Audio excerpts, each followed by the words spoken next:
At the end of the test, you'll have 2 minutes to check your answers. Part A. In this part of the test, you'll hear 2 different extracts. In each extract, a health professional is talking to a patient. For questions 1 to 24, complete the notes with information you hear. Now look at the notes for extract 1.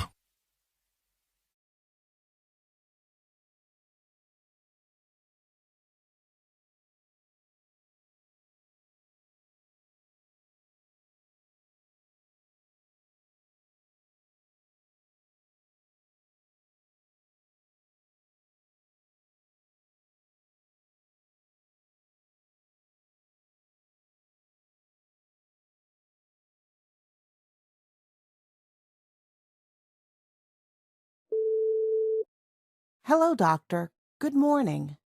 Yes, good morning. What can I help you with today? Doctor, I'm getting a throbbing pain in my right shoulder. How long have you been experiencing this pain? For the past 5 months.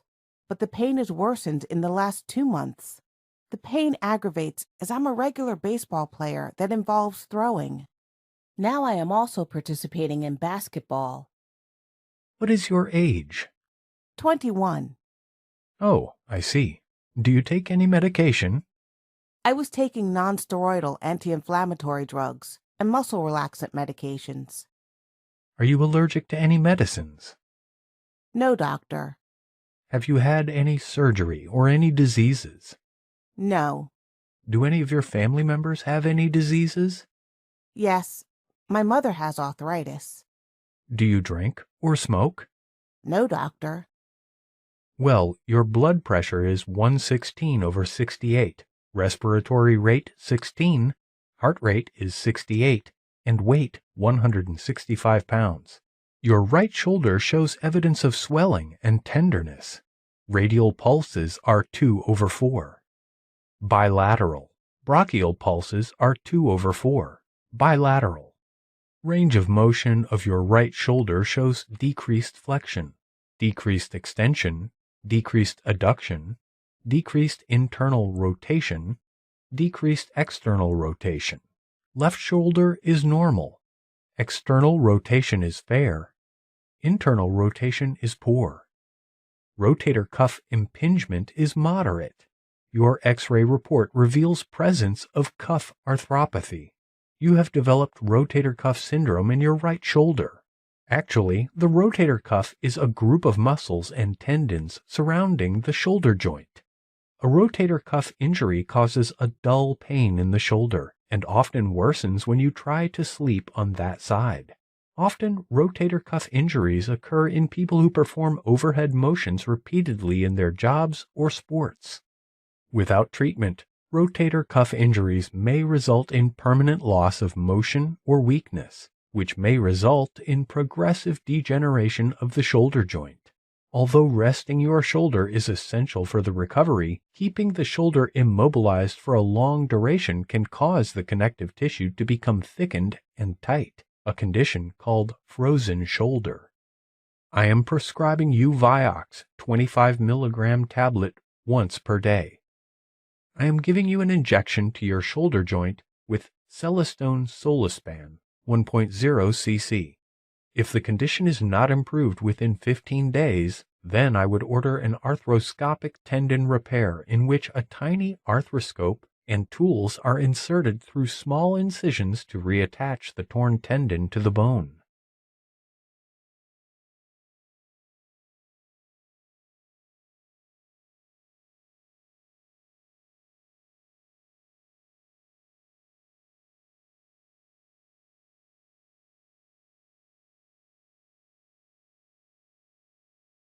Extract 2.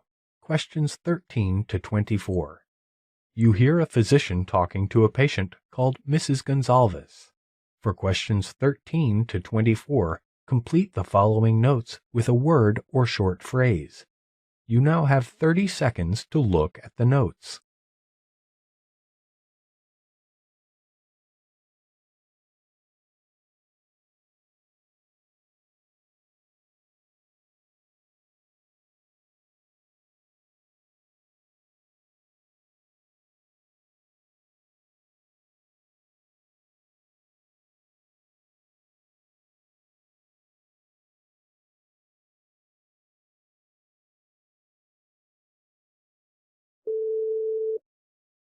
Hello, doctor.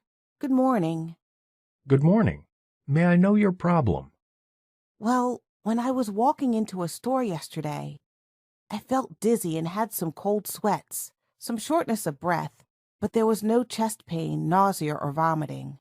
I suddenly sat down and lost consciousness for a minute or so. However, there wasn't any tonic-clonic movements. What's your age? 48. Did you had any cyanosis, which means that the skin goes bluish? No, doctor. Then I got up on my own, and even now I'm having mild shortness of breath upon exertion. This is totally unusual for me, doctor. Do you have any fever or syncopal episodes? No, doctor. Have you had any diseases or surgery in the past? Well, a year ago, pulmonary embolism was diagnosed. But during that time, I had an IVC filter placed due to massive gastrointestinal bleeding diverticulosis and gastric ulcers, paroxysmal atrial fibrillation, and no anticoagulation due to history of gastrointestinal bleed. Coronary artery disease status was post-bypass graft surgery at that time. I had to stay in the ICU for 3 weeks due to lower GI bleed again. Okay. What medications are you taking now? Aspirin, potassium, Lasix, levothyroxine, lisinopril, Pacerone, Protonix, Toprol, vitamin B, Zetia, Zyrtec. Are you allergic to any medicines? Yes, to sulfa. Well, your blood pressure is 155/57. Pulse rate is 61. Respiration's 18, and oxygen saturation is 95% on room air. No lymph nodes or masses. No lower extremity edema. No redness or hotness. The laboratory reports show creatine 2.1 and hemoglobin 9.6. Your chest x-ray is clear.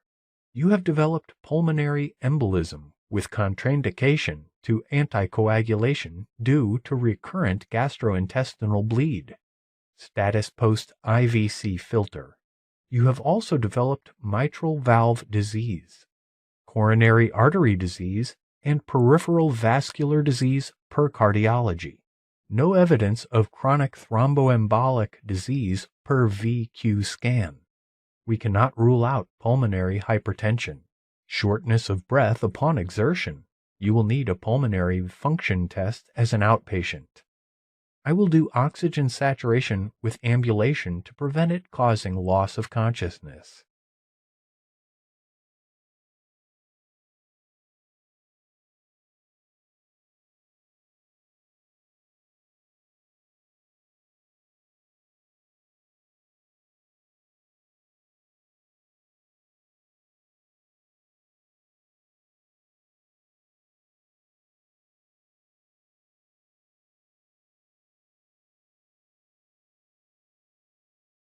That is the end of Part A. Now look at Part B. Part B. In this part of the test, you will hear 6 different extracts. In each extract, you'll hear people talking in a different healthcare environment. For questions 25 to 30, choose the answer A, B, or C, which best fits according to what you hear. You will have time to read each question before you listen to the audio. Complete the answers as you listen to the audio. Now look at question 25. You hear a discussion between a physician and nurse explaining about schistosomiasis and its causes.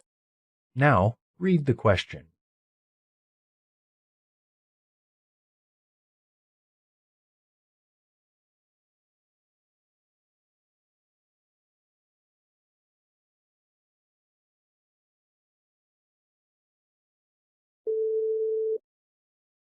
Hello, doctor. What is schistosomiasis, and what are its causes? Schistosomiasis, also termed as bilharzia, is caused by parasitic worms. Although these worms are not found in the U.S., more than 200 million people are affected worldwide by this disease. In terms of impact, this disease stands next to malaria as the most devastating parasitic disease. Schistosomiasis is also considered one of the neglected tropical diseases. The parasites causing schistosomiasis dwell in certain types of freshwater snails. The infectious form of the parasite, known as Cercariae, emerge from the snail, therefore contaminating water. Most human infections are caused by Schistosoma mansoni, S. japonicum, or S. hematobium. One can become infected when the skin is exposed to contaminated fresh water.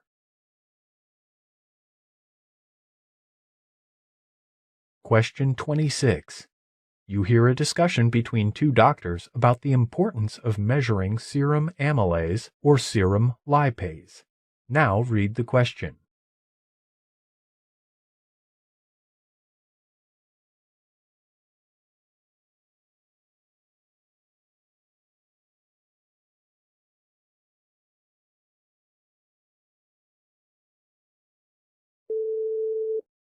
Doctor, can you explain to me whether measuring serum amylase or serum lipase is significant for acute pancreatitis?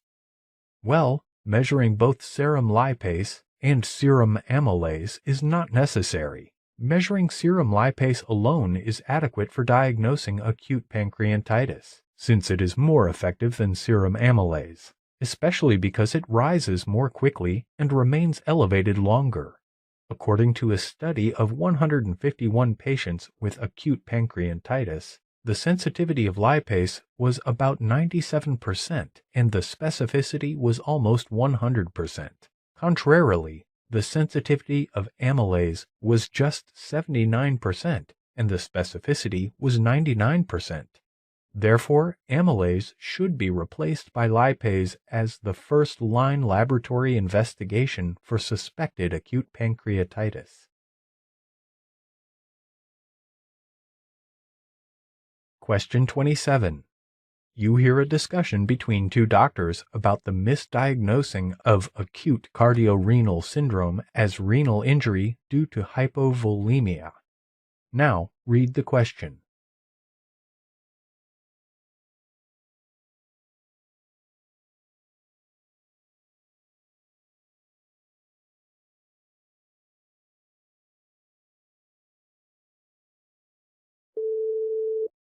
Hello, doctor. What is your opinion about misdiagnosing of acute cardiorenal syndrome as renal injury due to hypovolemia? Often, acute cardiorenal syndrome is misdiagnosed for renal injury due to hypovolemia. Patients with stable heart failure normally have mild hypervolemia at baseline. However, they can become hypovolemic due to severe diarrhea, overaggressive diuretic therapy, or other causes. Although the fluid status of these two conditions are different, they are often difficult to distinguish.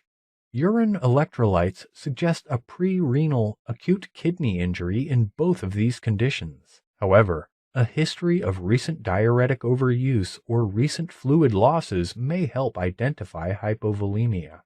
If available, analyzing of the recent trend in weight will be essential in making the right diagnosis. Misdiagnosis of acute cardiorenal syndrome as hypovolemia-induced acute kidney injury will be catastrophic. In case the volume depletion in acute cardiorenal syndrome is erroneously judged to be the cause of acute renal injury. Therefore, fluid administration can further worsen both renal and cardiac function.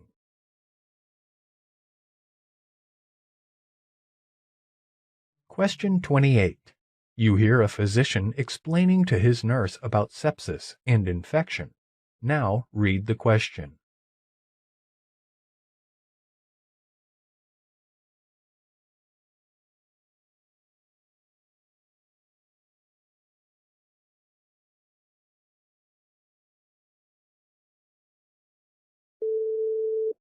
Doctor, what is sepsis? Sepsis is the extreme response from our body to an infection. This is a life-threatening condition, and without timely treatment, sepsis can rapidly cause tissue damage, organ failure, and mortality. This happens when an individual already has an infection in his lungs, skin, urinary tract, or somewhere else, triggering a chain reaction throughout the body. 4 types of infection that are often connected with sepsis are lungs, kidney, skin and gut, and the most frequently identified germs that cause infections and can develop into sepsis include Staphylococcus aureus or staph, Escherichia coli, and certain types of Streptococcus. An infection occurs when germs enter into the body and multiply, causing illness, organ and tissue damage, or disease. In case that infection grows aggressively, resulting in a life-threatening condition, is called sepsis.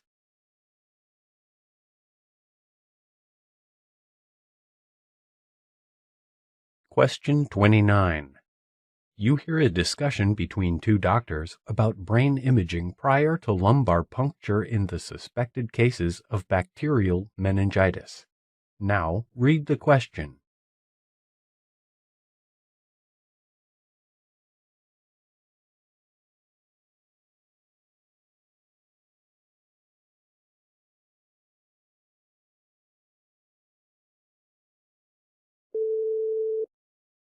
Hello, doctor. Can you please explain to me when the brain should start the imaging precede lumbar puncture in the suspected cases of bacterial meningitis? For the patients with immunodeficiency or focal neurologic deficits, or with altered mental status or seizures in the past 7 days, a brain imaging should be performed prior to lumbar puncture. Moreover, corticosteroid therapy and empiric antibiotics should be started immediately after lumbar puncture without waiting for the results. Brain imaging should precede lumbar puncture in patients with focal neurologic deficits or immunodeficiency, or with altered mental status or seizures during the previous week. However, lumbar puncture can be safely done in most patients without first obtaining brain imaging. In case the lumbar puncture is to be delayed, then these treatments should be started immediately after obtaining the blood culture report.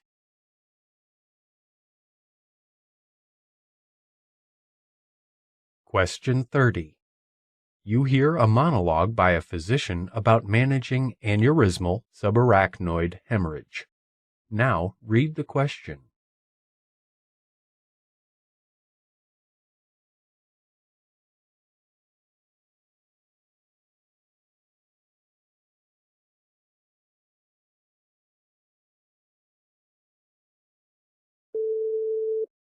Managing aneurysmal subarachnoid hemorrhage. Patients with aneurysmal subarachnoid hemorrhage are at high risk of complications such as delayed cerebral ischemia, rebleeding, cerebral infarction, and mortality. The main symptom is the abrupt onset of severe headaches. When this condition is suspected, a tomography without contrast should be performed. However, positive outcomes are seen when patients are managed in a high-volume center with a specialized neurointensive care unit. Early aneurysm repair by surgical clipping or endovascular coiling is the best strategy to reduce the risk of rebleeding. Medical and neurologic complications such as increased intracranial pressure, hydrocephalus, seizures, hyponatremia, delayed cerebral ischemia, hypovolemia, and cardiac and pulmonary abnormalities are extremely common.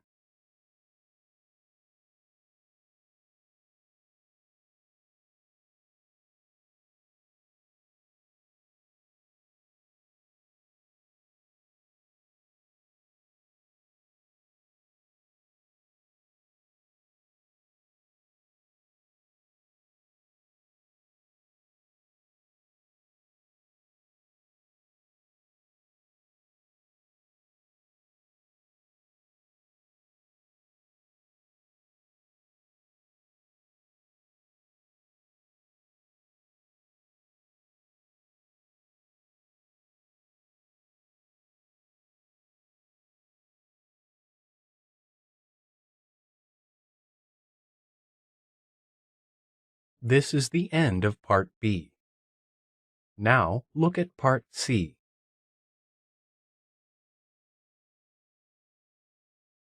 Part C. In this part of the test, you'll hear 2 different extracts. In each extract, you'll hear health professionals talking about specific aspects of their work. For questions 31 to 42, choose the answer A, B, or C, which best fits according to what you hear. Complete the answers as you listen to the audio. Now look at Extract 1. Extract 1. Questions 31 to 36.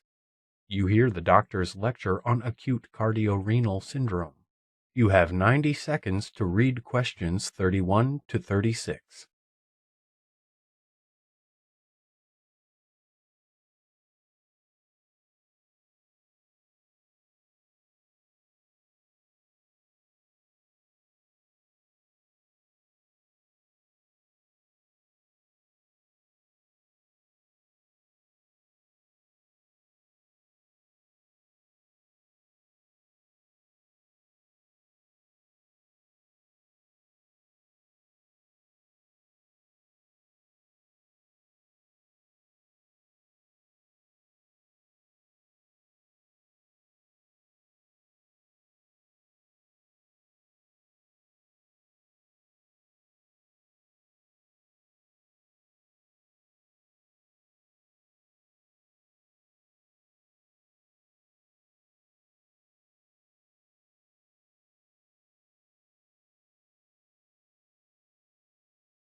Cardiac and renal function are intricately interdependent, and failure of either of these organs causes injury to the other organ in a vicious cycle of worsening function. We are going to discuss about the acute exacerbation of heart failure or acute cardiorenal syndrome resulting in acute kidney injury, which is a common cause of admission to the intensive care unit. Let us examine the clinical definition, pathophysiology, hemodynamic derangements, clues that help in diagnosing and treatment. Cardiorenal syndromes are a group of interconnected disorders involving the heart and kidneys, which are classified based on whether the problem is acute or chronic, and whether the primary problem is in the heart, called cardiorenal syndrome, the kidneys, called renocardiac syndrome, or another organ, called secondary cardiorenal syndrome. Although the above definitions provide a good general description, there is a necessity of further clarification of the nature of organ dysfunction. Acute renal dysfunction can be unambiguously defined using an akin and rifle classification. Here, akin means acute kidney injury network, and rifle means risk, injury, failure, loss of kidney function, and end-stage kidney disease. On the other hand, acute cardiac dysfunction is an ambiguous term that includes pathophysiologically and clinically distinct conditions. Acute heart failure and cardiogenic shock. Cardiogenic shock is characterized by an abrupt compromise in cardiac pump functioning resulting in global hypoperfusion that is severe enough to cause systemic organ damage. On the other hand, acute heart failure is defined as gradually or rapidly worsening symptoms and signs of congestive heart failure due to worsening pulmonary or systemic congestion. Hypervolemia is the hallmark of acute heart failure, whereas patients with cardiogenic shock may be hypovolemic or normovolemic. Although cardiac output may be mildly decreased in certain cases of acute heart failure, systemic perfusion is adequate to maintain the organ functioning. However, these two conditions cause renal injury by distinct mechanisms and have entirely different therapeutic implications. Reduced renal perfusion because of renal venous congestion is now considered as the major hemodynamic mechanism of renal injury in acute heart failure. On the other hand, in cardiogenic shock, renal perfusion is reduced due to a critical decrease of cardiac pump function. Therefore, the ideal definition of acute cardiorenal syndrome should describe a distinct pathophysiology of the syndrome and provide distinct therapeutic options that can counteract. Hence, we suggest that renal injury due to cardiogenic shock should not be included in its definition. So, discussion of acute cardiorenal syndrome is limited to renal injury caused by acute heart failure. Multiple mechanisms have been implicated in the pathophysiology of cardiorenal syndrome. Sympathetic hyperactivity is a compensatory mechanism in heart failure and may be aggravated in case cardiac output is further decreased. Its effects include constriction of afferent and efferent arterioles, causing decreased renal perfusion and increased tubular sodium and water reabsorption. Different strategies can be followed to prevent acute cardiorenal syndrome. An optimal outpatient diuretic regimen to avoid hypervolemia is very critical. Patients with advanced congestive heart failure should be monitored thoroughly in dedicated heart failure clinics until their diuretic regimen is optimized. Patients should be advised to get their weight checked periodically and seek medical opinion if they observe any increase in their weight or a decrease in their urine output.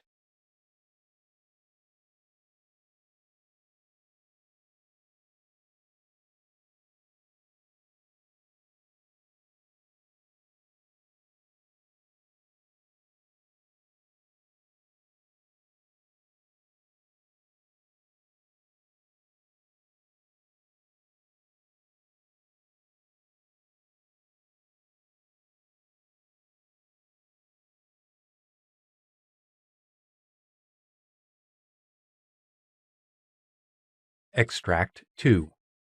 Questions 37 to 42. You hear the doctor giving a lecture on anticoagulation therapy for patients with endocarditis. You have 90 seconds to read questions 37 to 42.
Hello, doctor. Can the patients with endocarditis be safely anticoagulated?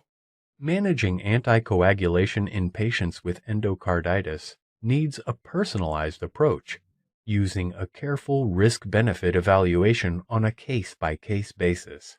There is a lack of high-quality evidence. Therefore, the recommendations also vary according to the clinical condition. Newly diagnosed native valve with endocarditis itself is not an indication of anticoagulation. The question of anticoagulation arises in patients who have a pre-existing or coexisting indication for anticoagulation, such as deep vein thrombosis, atrial fibrillation, pulmonary embolism, or an artificial prosthetic heart valve.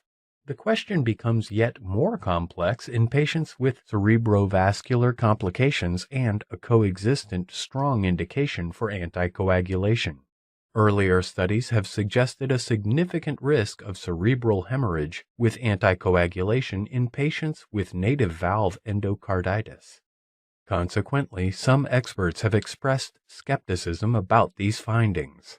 Moreover, this skepticism arises from the studies that showed a lower incidence of cerebrovascular complications and smaller vegetation size in patients with prosthetic valve with endocarditis, in which most of the patients received anticoagulation therapy. The mechanism responsible for this effect is considered that the vegetation is an amalgam of destroyed cells, fibrin, and platelets, with anticoagulation preventing the growth and propagation of this aggregation. Some experts are of the view that the incidence of ischemic stroke with hemorrhagic transformation in patients with endocarditis receiving anticoagulation is overestimated.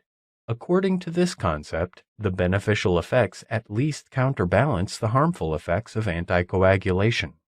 Moreover, the recent studies have shown that patients on anticoagulation tend to have fewer cerebrovascular complications and smaller vegetations. The studies reveal that not only are the cerebrovascular complications less common in patients who were already on anticoagulation when endocarditis was diagnosed, but also there was no increase in the rate of hemorrhagic lesions. These were all non-randomized studies, and most of the patients had native valve with endocarditis diagnosed at an early stage. Significantly, these studies revealed that there were only beneficial effects of anticoagulation if the patient was receiving Warfarin before the diagnosis of endocarditis and initiation of antibiotic therapy. No benefits from anticoagulation were seen once antimicrobial therapy had begun. Therefore, starting anticoagulation and antiplatelet therapy for the sole purpose of stroke prevention is not advised for the patients with newly diagnosed endocarditis.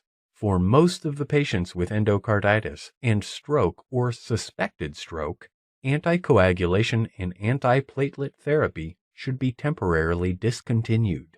This is a need of careful evaluation, individualized assessment of the patients and the risk factors predisposing the patients to cerebrovascular complications such as large vegetations or very mobile vegetations or causative pathogens such as Candida spp or S. aureus. Therefore, may prompt temporary suspension of antiplatelet and anticoagulation therapy. In case there is a clear pre-existing or coexisting indication for these agents and surgery is not expected, consider continuing anticoagulant and antiplatelet therapy, providing that patients are free from the risk factors described above and suspicion of stroke has been excluded. In case surgery is considered for the patients with a clear pre-existing or coexisting indication for these agents, then a short-acting anticoagulant such as intravenous or low molecular weight heparin can be given as a bridge to surgery.